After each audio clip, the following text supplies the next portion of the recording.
Hi guys, online prepare channel में आपका स्वागत है। गाइज, इस वीडियो सीरीज में हम सॉल्व करने वाले हैं जेल प्रहरी के प्रीवियस ईयर क्वेश्चनों को, जिसमें हम मैथ का पार्ट लेकर आए हैं। तो चलिए सॉल्व करते हैं। आज हमने 30 सितंबर 2018 के सेकंड शिफ्ट का पेपर लिया है, तो चलिए सॉल्व करते हैं। हमारा क्वेश्चन क्या है, व्यास 4l+2 वाले एक वृत्त की त्रिज्या ज्ञात करें। तो वृत्त की त्रिज्या क्या होती है, सबसे पहले ये समझिए आप।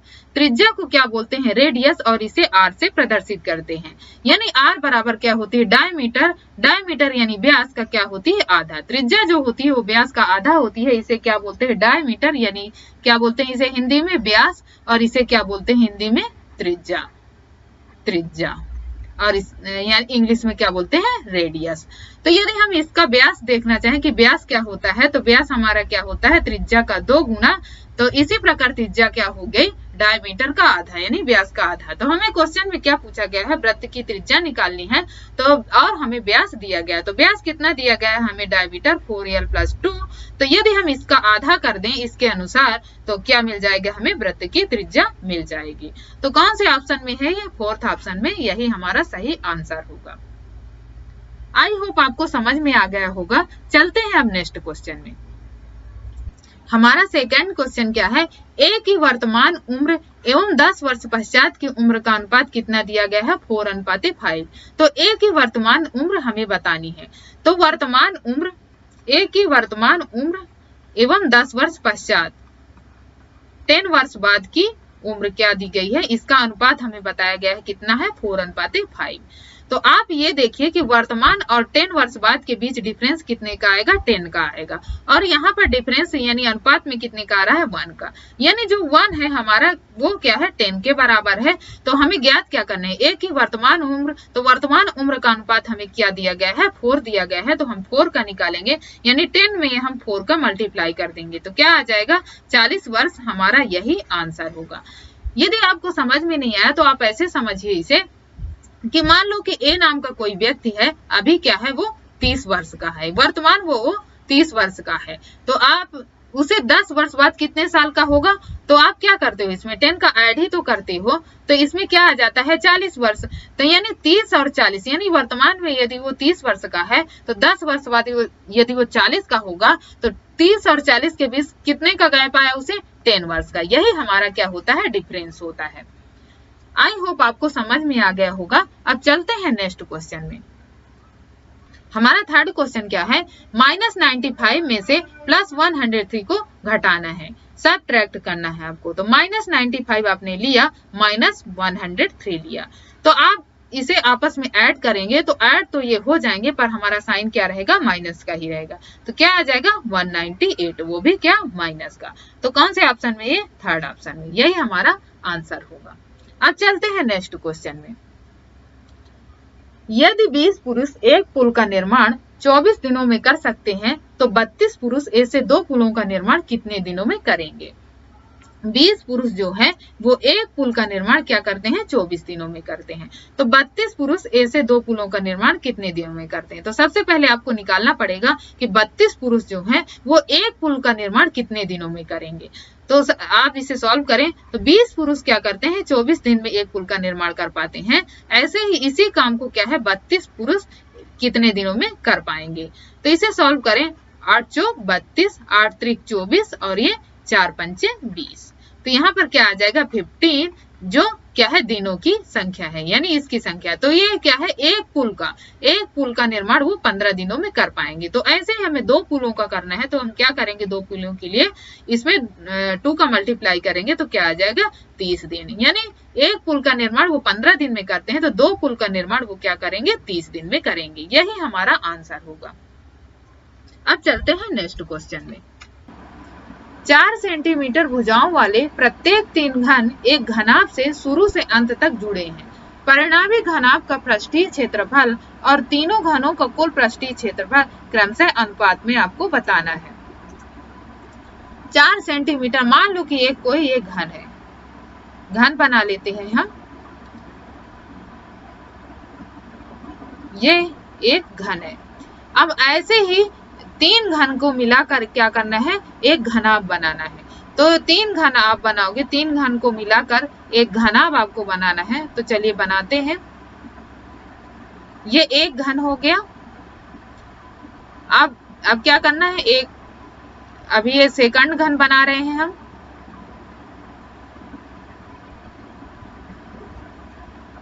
ये सेकंड वाला घन बन गया और इसके बाद क्या है, थर्ड। इसी तरह का एक और घन बनाना है।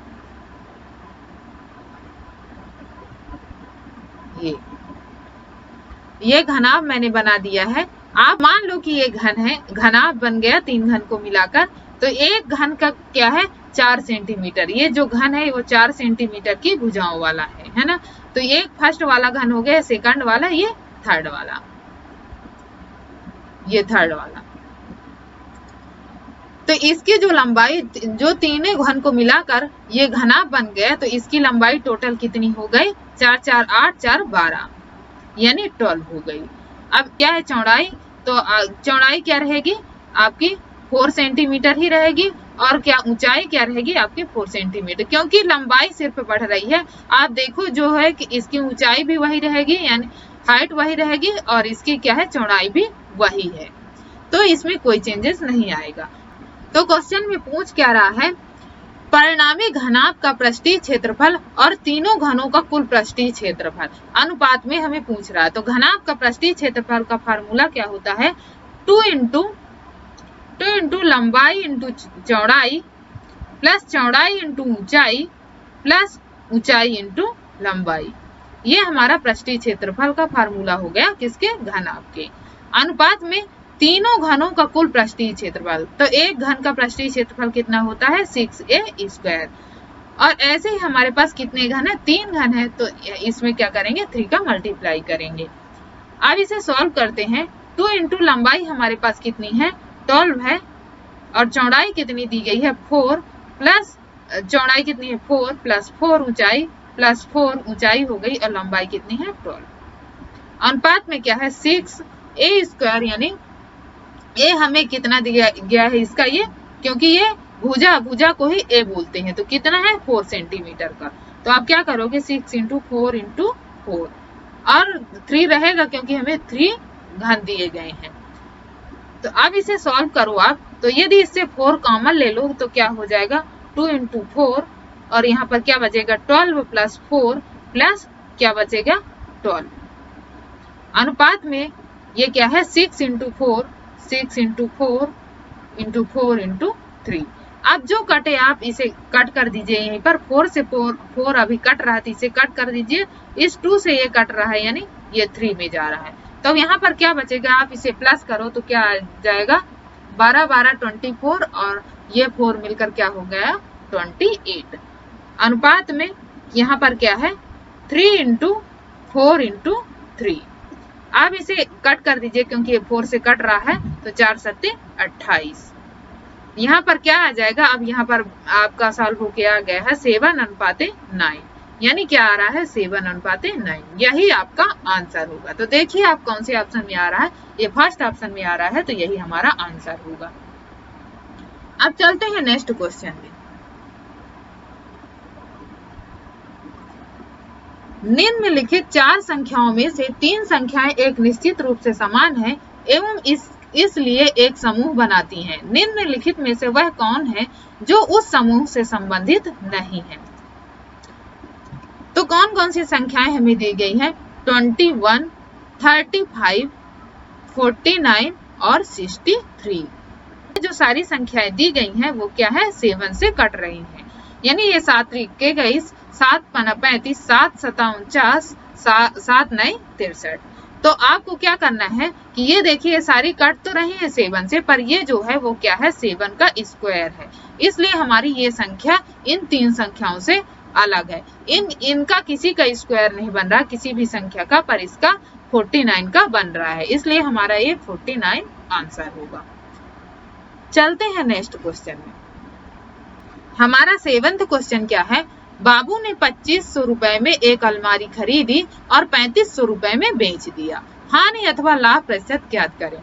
तो इसका कास्ट प्राइस क्या है, 2500 रुपए, और इसका सेलिंग प्राइस क्या है, 3500 रुपए। यानी उसने कास्ट प्राइस यानी 2500 रुपए में उसने खरीदा और सेलिंग प्राइस यानी 3500 रुपए में उसने बेच दिया।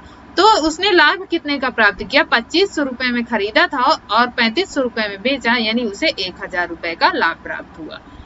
तो अब यही जो लाभ हमें मिला है उसे क्या बताना है? प्रतिशत के रूप में बताना है कि कितने प्रतिशत का उसे लाभ प्राप्त हुआ। तो 1000 रुपए का लाभ प्राप्त हुआ है और किस पर प्राप्त हुआ है? यानी हमेशा ये नीचे क्या आता है? कास्ट प्राइस आता है।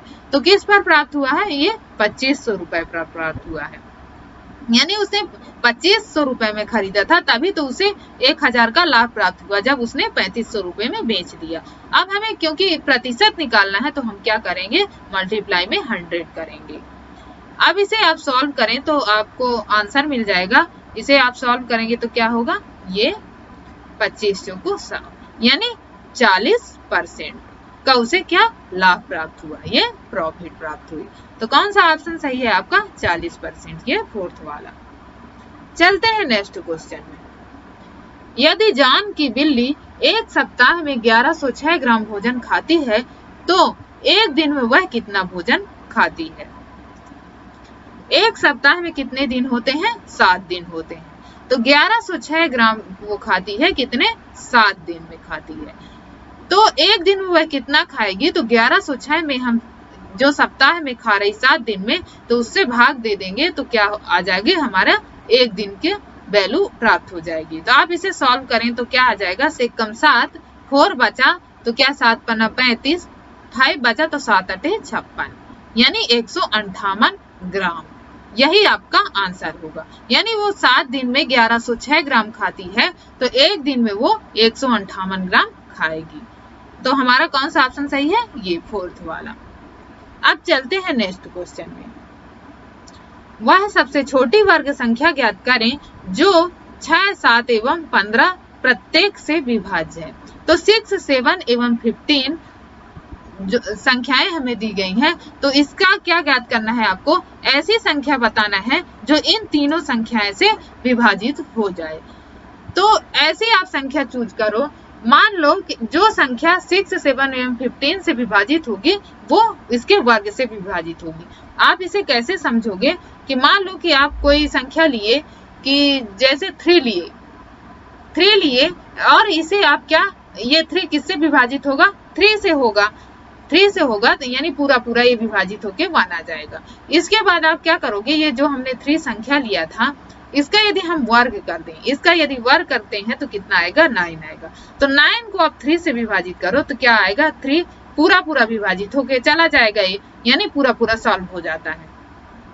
इसका रिमाइंडर 0 बचता है इन दोनों में ही। तो आप क्या करोगे कि जैसे इसका आ रहा है, यानी कोई संख्या ले, जो संख्या आप लोगे तो यदि वो किसी संख्या से विभाजित हो रही है तो वो उसके वर्ग से भी विभाजित होगी। तो इसी तरह इसमें भी करना है। 6, 7, 15 से विभाजित हो ऐसी संख्या आपको लेना है। तो इसके लिए आप क्या करोगे? 6, 7 एवं 15 का क्या करोगे? एलसीएम निकालोगे। आप इसका एलसीएम निकालो तो क्या आएगा? 2 तिहाई 6, 7 एवं 15। इसे 3 से सॉल्व करो तो क्या आ जाएगा? 3 1 कम 3, 7, 3 5 15। अब ये से यूनिक वैल्यू प्राप्त हो रही है। तो आप इसे सॉल्व करो तो क्या आएगा? 2 तिहाई 6, 6 सते 42, 42 पंचे कितना होता है? 5 दूनी 10, 5 चौक 20, 21। क्या मिलेगा हमें? 210। अब 210 जो संख्या मिली है वो क्या है? 6, 7 एवं 15 से विभाजित हो रही है।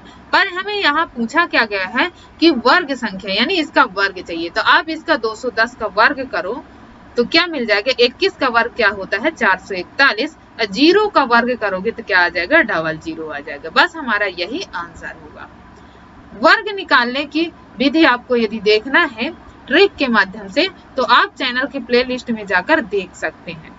सिंप्लीफिकेशन वाले टॉपिक्स में हमने सारे वर्ग और घनमूल के करा दिए हैं क्वेश्चन। तो कौन सा ऑप्शन सही होगा इसमें? थर्ड वाला। चलते हैं नेक्स्ट क्वेश्चन में। मैरी ने 80 रुपए प्रति किलो स्किड बेचकर दिन के अंत में 960 रुपए अर्जित किए। उसने कितने किलोग्राम स्किड बेचे? तो इसे कैसे करना है आपको? 80 रुपए प्रति किलो, यानी वो 1 किलोग्राम जो है वो कितने में बेचती है? 80 रुपए में।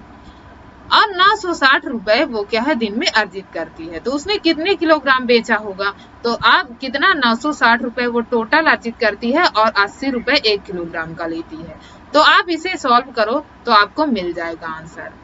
तो यहाँ पर क्या आ जाएगा 12, यानी 12 किलो उसने बेचा होगा, 80 रुपए किलो प्रति किलो बेचती है, तो यदि उसने 12 किलो बेचा होगा तो उसे 960 रुपए प्राप्त हुए होंगे।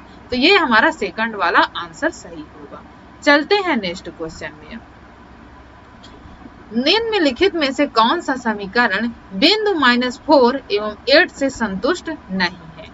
तो आप ऐसे क्वेश्चनों को क्या है ऑप्शन के माध्यम से सॉल्व करोगे।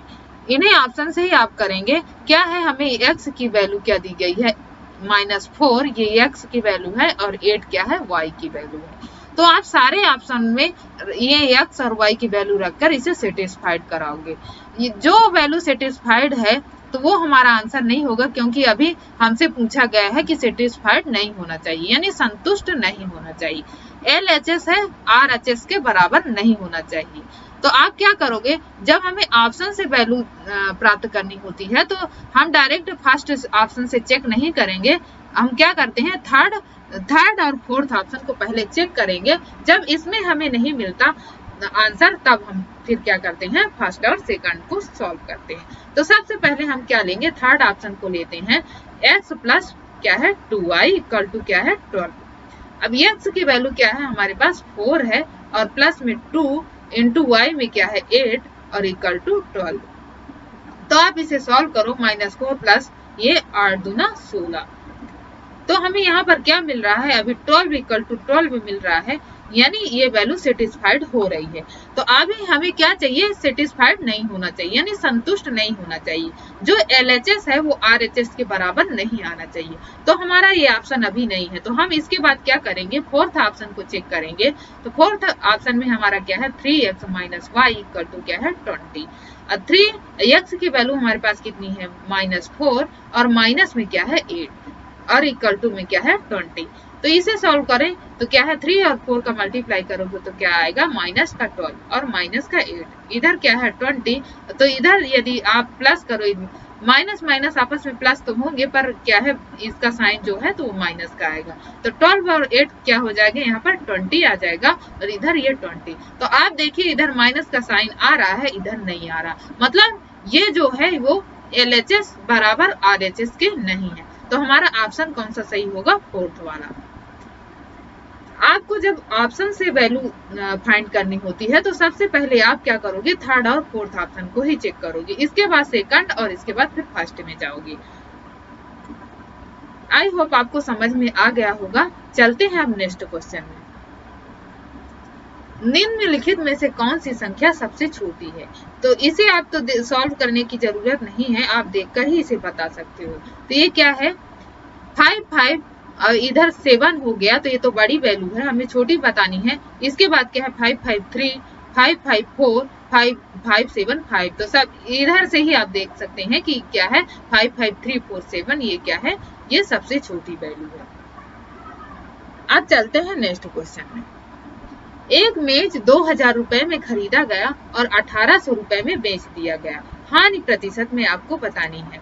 तो मेज जो है उसका कास्ट प्राइस क्या है 2000 रुपए, 2000 रुपए, और उसका सेलिंग प्राइस क्या है, यानी उसने बेचा क्या है 1800 रुपए में। तो इसके बीच देखिए अंतर कितने का आ रहा है, 200 का आ रहा है, यानी उसने खरीदा कितने में 2000 में और बेच कितने दिया 1800 में, यानी उसको हानि कितने की हुई 200 रुपए की। पर आपको क्या करना है, ये हानि जो है वो प्रतिशत में बतानी है। तो ये क्या करोगे आप, 200 रुपए ये हो गई, और क्योंकि हम कास्ट प्राइस पर इसका परसेंटेज निकालते हैं तो आप क्या करोगे, इधर कास्ट प्राइस लोगे, क्योंकि 200 रुपए की हानि जो हुई है हमें किस पर हानि हुई है, हमें कास्ट प्राइस पर ही तो हानि हुई है, इसलिए हम क्या करते हैं इधर कास्ट प्राइस लेते हैं। और क्योंकि परसेंटेज निकालना है तो इसे हम मल्टीप्लाई में क्या लेंगे 100 लेंगे। तो आप इसे सॉल्व करिए तो क्या मिल जाएगा आपको, 00 से 00 कट गए, ये और यहाँ पर क्या आ गया 10। तो यानी 10% की उसे क्या होगी, हानि होगी। कौन से ऑप्शन में, फोर्थ ऑप्शन में है। अब चलते हैं नेक्स्ट क्वेश्चन में। आपको वैल्यू निकालनी है, इसको सॉल्व करना है। क्या है 11 इंटू -34 -12 इंटू 34 प्लस -34 इंटू -24 अपान में क्या है -10 प्लस क्या है -7। तो आप इसे सॉल्व करें तो क्या होगा, ये -34 आप देखें इसमें ये सभी में कॉमन है, इधर माइनस लगा है तो आप माइनस इसे कॉमन ले सकते हैं, इधर भी क्या है -34। तो आप -34 को कॉमन लीजिए इससे, तो इसके अंदर क्या बचेगा 11 और क्या बचा यहाँ पर, क्योंकि इससे -34 हम ले लिए हैं सेकंड स्टेप से बाहर, तो क्या बचेगा प्लस का 12। अब यहाँ पर क्या है माइनस का 24 बचा हुआ है। अपान में क्या होगा -10 और -7 है तो ये आपस में क्या होंगे प्लस होंगे, पर आपका जो साइन है वो क्या आएगा माइनस का आएगा, तो माइनस का क्या आ गया 17। अब आप इससे देखें तो ये क्या है माइनस से माइनस इससे कट गया, ये इससे 17 से 17 दूनी 34 कट गया, यहाँ पर 2 आ गया। तो आप क्या करोगे इसे, आप इधर देखो आप क्या मिल रहा है 12 और 11 को यदि आप प्लस करो तो क्या आएगा 23 और 23 माइनस क्या करोगे 24, तो आपको कितना मिलेगा माइनस का 1, यानी हमें वैल्यू क्या मिल के आ जाएगी माइनस की 2। यही हमारा क्या होगा आंसर होगा। तो कौन से ऑप्शन में है, फोर्थ ऑप्शन में है। अब चलते हैं नेक्स्ट क्वेश्चन में। नेक्स्ट क्वेश्चन क्या है, यदि m इक्वल टू -3 तो क्या करना है आपको, फाइंड करनी है m minus m into 3 minus 5m अपान m का मान आपको ज्ञात करना है।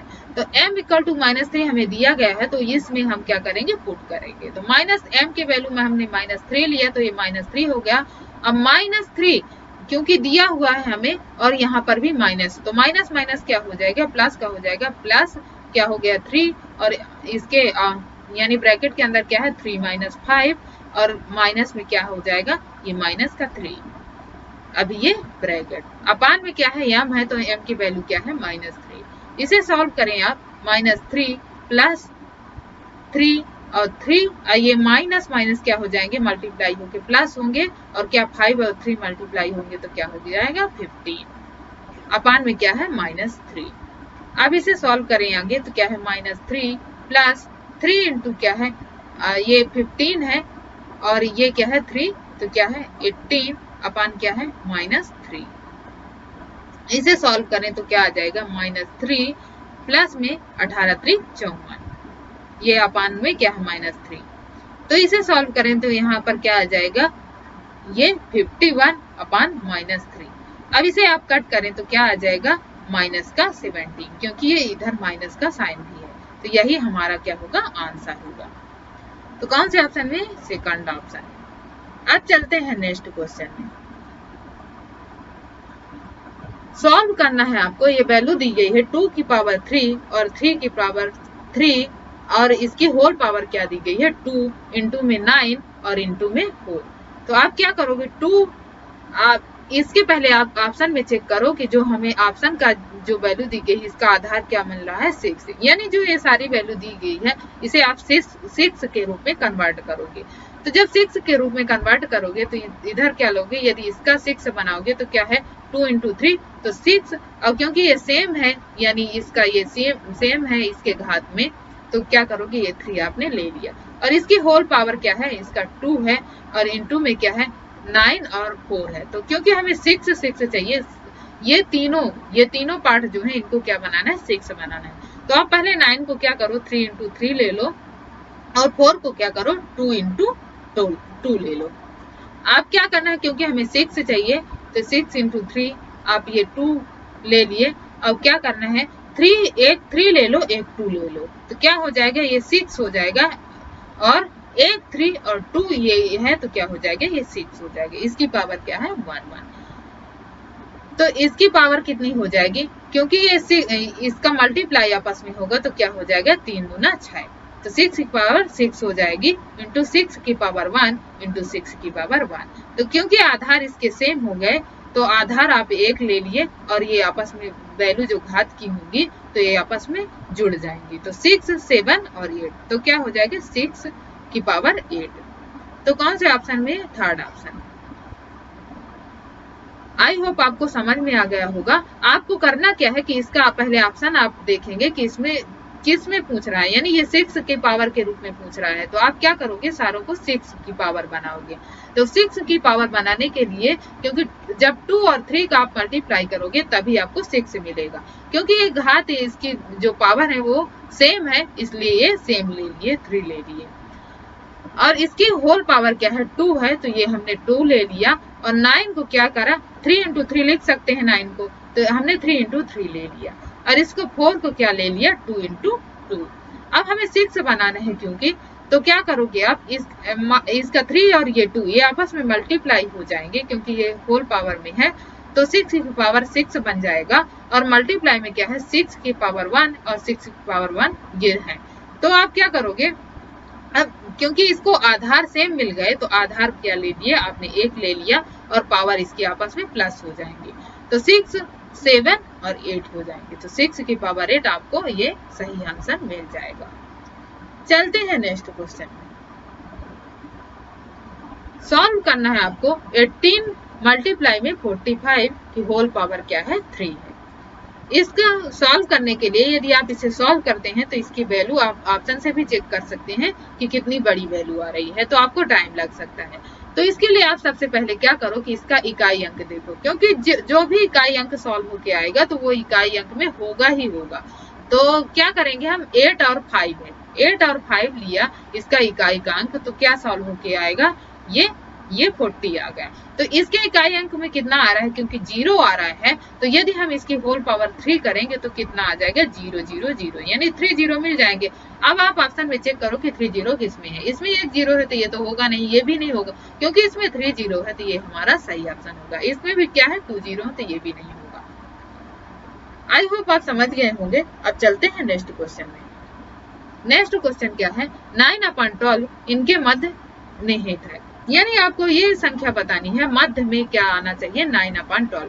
या तो आप इसको आरोही क्रम में जमाओ या तो अवरोही क्रम में जमाओ, दोनों ही केस में ये क्या 9/12 मध्य में आना चाहिए, यानी बीच में आना चाहिए। तो ऐसे क्वेश्चनों को आप क्या करते हो, ऑप्शन से करोगे। तो ऑप्शन के लिए आप क्या करोगे, सबसे पहले थर्ड ऑप्शन को चेक करोगे।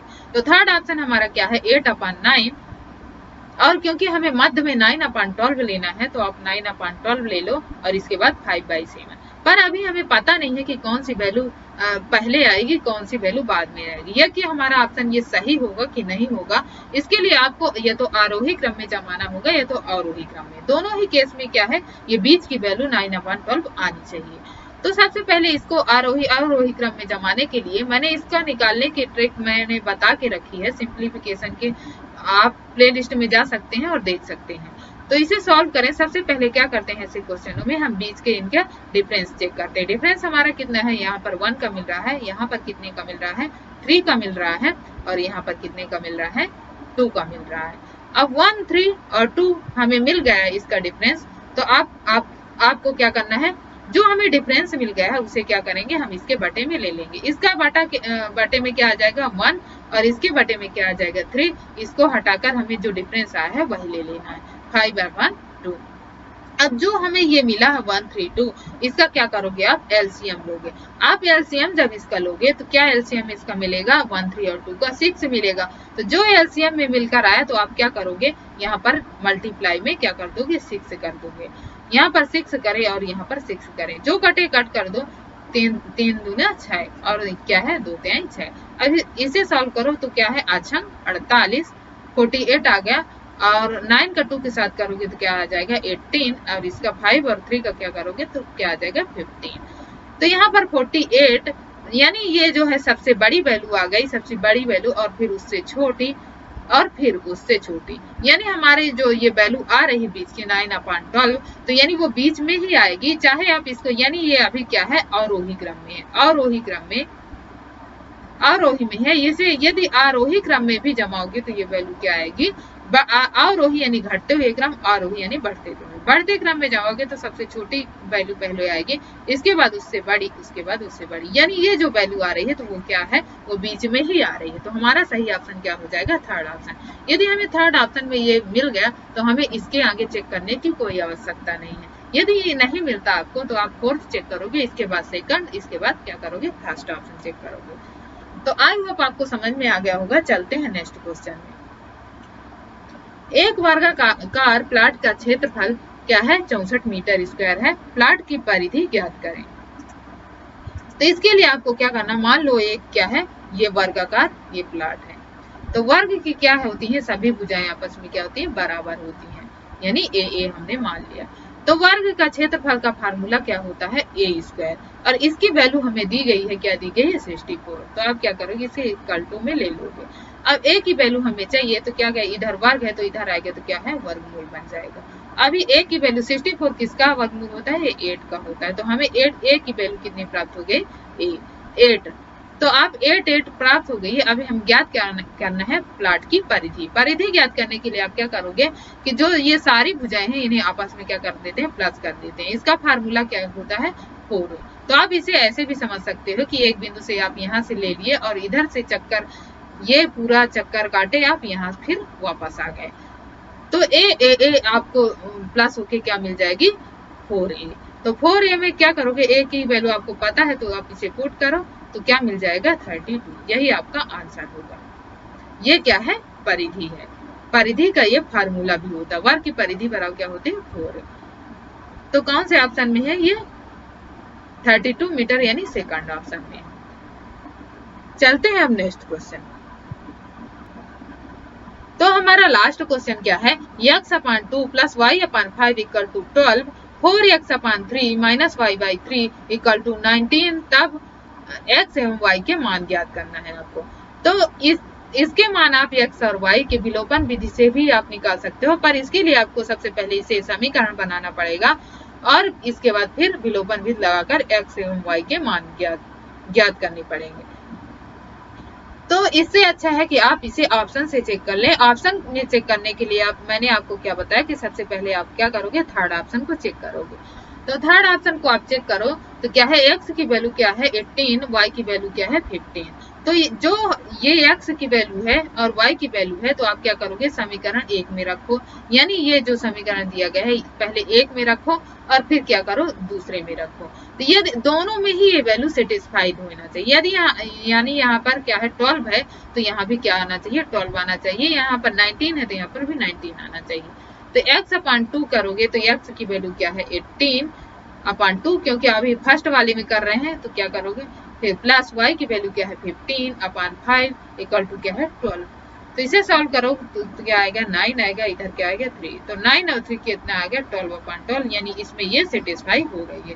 तो अभी तो हमें पता चल रहा है कि ये थर्ड ऑप्शन, पर अभी ये नहीं कंफर्म नहीं कह सकते कि ये हमारा थर्ड ऑप्शन सही होगा। तो इसके लिए जब हमें ये सही मिल गया तो आप क्या करोगे, सेकंड वाला समीकरण जो है तो उसको क्या करोगे, इसे इसमें वैल्यू पुट करोगे, यानी 4 इंटू क्या है, 18 अपन क्या है 3 माइनस में क्या है 15/3 = 19। इसे सॉल्व करेंगे तो क्या है, 6 18, 3 25 15, तो 4 6 24 माइनस क्या है, ये 5 इक्वल टू क्या है 19। तो इसे सॉल्व करो, 24 में से क्या आ जाएगा, यदि आप 5 चला जाएगा तो क्या आ जाएगा, 19 आ जाएगा, और ये 19 हमें इधर दिया हुआ है। तो यानी LHS जो है, LHS लेफ्ट हैंड साइड जो है वो राइट हैंड साइड के क्या है, बराबर है। इन दोनों ही केस में ये दोनों बराबर हैं, तो हमें और ऑप्शन चेक करने की आवश्यकता नहीं है, बस हमारा यही आंसर होगा, यानी थर्ड ऑप्शन सही होगा। आई होप आपको ये क्वेश्चन समझ में आ गए होंगे। जिन बच्चों के समझ में नहीं आए तो वो प्लीज वीडियो को दोबारा देख लें। आज की इस वीडियो सीरीज में बस इतना ही। यदि आपको ये क्वेश्चन समझ में आए हों तो प्लीज वीडियो को लाइक जरूर करें और अपने दोस्तों के साथ शेयर करें। यदि हमारे चैनल को आपने अभी तक सब्सक्राइब नहीं किया तो प्लीज सब्सक्राइब जरूर करें ताकि आने वाले वीडियोज आप तक पहुंच सकें। Thank you, thanks for watching.